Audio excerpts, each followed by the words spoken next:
Hello everyone, আবারও একটা নতুন ভিডিও নিয়ে চলে এসেছি। তো বান্ধবীর বিয়ের শেষ পর্ব মানে রিসেপশন পর্ব নিয়ে চলে এসেছি। তো এখানে আমরা সবাই মোটামুটি রেডি। আর দেখো, পাপাকে আগে জোর করেই সোয়েটারটা পরিয়েছিলাম। আর এখানে সমস্ত কনে যাত্রী আসার জন্য আমরা ওয়েট করছিলাম। আমরাও চলে এসেছিলাম বাইকে, বাকিরা সবাই আসছে এক এক করে। তো ডেকোরেশন তো খুবই সুন্দর ছিল।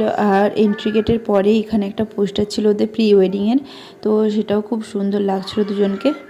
তো আমি প্রথমেই চলে গেছিলাম একটু ওর সাথে দেখা করতে, যদিও ও একটু ব্যস্ত ছিল, কিন্তু আমার সাথে একটু কথা বললাম। আমি ওর সাথে একটু কথা বললাম, তারপরে বললাম একটু পরে আসছি, তো একটু ফ্রি হ, তারপরে আসছি, দেখা করব। তো সত্যি সিঁদুর পরলে মুখটা একবারেই চেঞ্জ হয়ে যায়। কি মিষ্টি দেখতে লাগছে। ও বিয়ের দিন যেরকম লাগছিল আর রিসেপশন, দুটোর মধ্যে অনেক তফাৎ, কিন্তু খুবই মিষ্টি লাগছে, মানে বলে বোঝানো যাবে না। তো এখানে আমরা তিনজন একটু বসে আড্ডা মারছিলাম, সোনা বাবাকে নিয়ে ভেলকি করছিলাম। তো দেখো, সোনা বাবা খুঁজছে কোথায় বাচ্চা বাচ্চা মানে মেয়ে রয়েছে বা মেয়ে মানে বন্ধু রয়েছে। এরকমই হয়তো কাউকে দেখতে পেয়েছিল, তো কোলে থাকছিলই না, নেমে নেমে চলে যাচ্ছিল। ওকে ধরে রাখছিলাম যেহেতু ওখানে ফটোশ্যুট চলছে। তাই যখন দেখলাম খুব দুষ্টুমি করছে, তখন আমরা একটু বাইরের দিকে চলে এলাম, দেখলাম কী কী স্টলে বসেছে সেগুলোর দিকে চলে এলাম।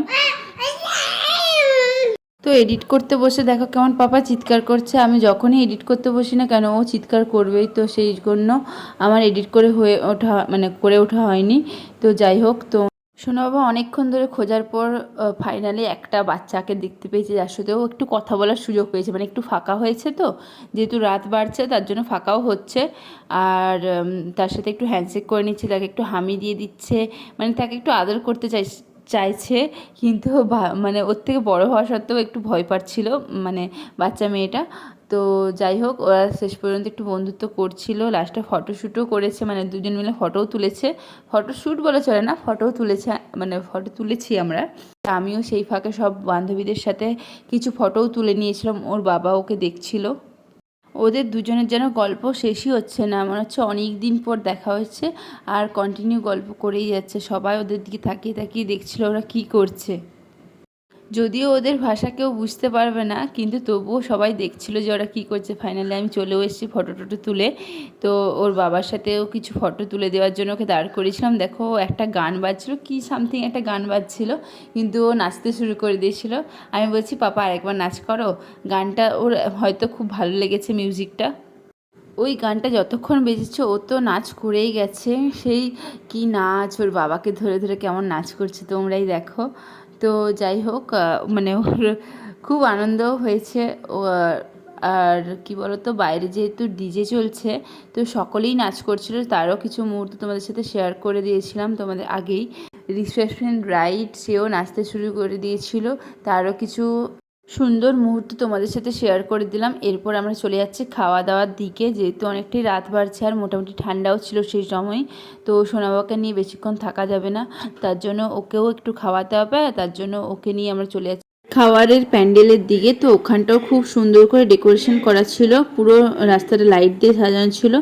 তো আর কি মেনু কার্ডটা তোমাদের সাথে শেয়ার করে দিলাম, তোমরা দেখে নিও কী কী রান্না হয়েছে বা কী কী মেনু রয়েছে।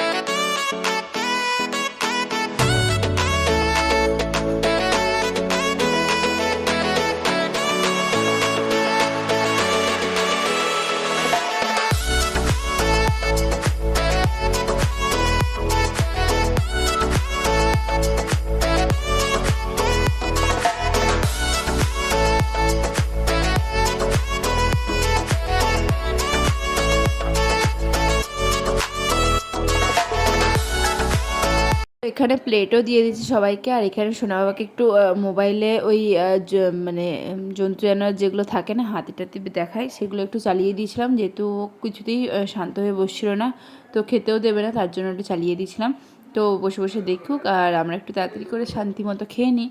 তো প্রত্যেকটা আইটেমই খুব সুন্দর হয়েছিল, মানে খুব টেস্টি হয়েছিল। পাপাকেও খাইয়েছিলাম, ও অল্প স্বল্প খেয়েছে। তো যেহেতু হচ্ছে কি অল্প স্বল্প খেয়েছে, তো বাড়িতে যাওয়াই আর মানে বাড়িতে গিয়ে খাওয়ানোর চাপ নেই। তো এখানে প্রথমেই ওকে একটা শসা দিয়েছিলাম, বসে বসে নিজেই খাচ্ছিল। তো তারপরেই পড়ে গেছিলাম পনির পাসিন্দা না সামথিং কিছু একটা ছিল, সেটাও খুব একটা খারাপ ছিল না। আমার যেহেতু পনির খুব একটা ভালো লাগে না, তবুও এটা দেখলাম ভালোই লাগছে। তারপরে কচুরি, চানা পনির এইসব পড়ে গেছে। তারপরে ছিল শোস্টপার মাটন, সেটা দারুণ হয়েছিল, মুখে লেগে রাখার মতো, খুব সফট, মানে হাত দিলেই ছিঁড়ে যাচ্ছে এরকম। তো আজ দেখা হচ্ছে নেক্সট অন্য কোনো ভিডিওতে। Tata, bye bye.